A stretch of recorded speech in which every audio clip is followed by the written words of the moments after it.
الدراما التركي يعني اكيد فيها مميزات كتيرة جدا، والا ما كانش حد هيتابع مسلسل 40 حلقة. الحلقة بتعدي 2.5 ساعة، ولكن النهاردة هكلمكم على ميزة واحدة، وهي الليرنج او البروبلم accumulation، يعني تراكم المشاكل اللي هم بيعملوه في خلال الحلقة الواحدة 2.5 ساعة دول. فدلوقتي خلينا نقول ان دي تبقى الحلقة بتاعتي. الحلقة الواحدة ممكن يوصل فيها ان هما بيحطوا يجي 6 مشاكل بتحصل.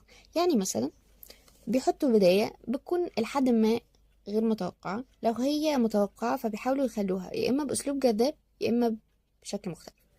المهم من بداية الحلقة يحاولوا يحطوا المشكلة الأولانية، قبل ما تخلص تتحط المشكلة التانية، بعد كده التالتة، فالرابعة ممكن تكمل بقى بعد كده الخامسة فالسادسة.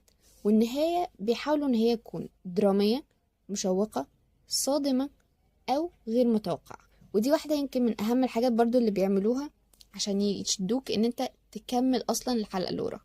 طيب إزاي بقى بيحطوا فكرة البروبلم accumulation، أو إزاي بيحطوا حاجات كتير كده ورا بعض؟ خلينا أديك مثال. دلوقتي هنبدأ مثلا الحلقة بأن حصلت حادثة عربية بين البطل والبطل. البطلة محامية اتأخرت بسبب الحادثة دي عن المرافعة بتاعتها في المحكمة، فاضطروا إن هما يأجلوها. بس الحقيقة إن احنا هنكتشف إن البطل كان قاصد يعطلها. في اللحظة دي البطلة هتكرهه.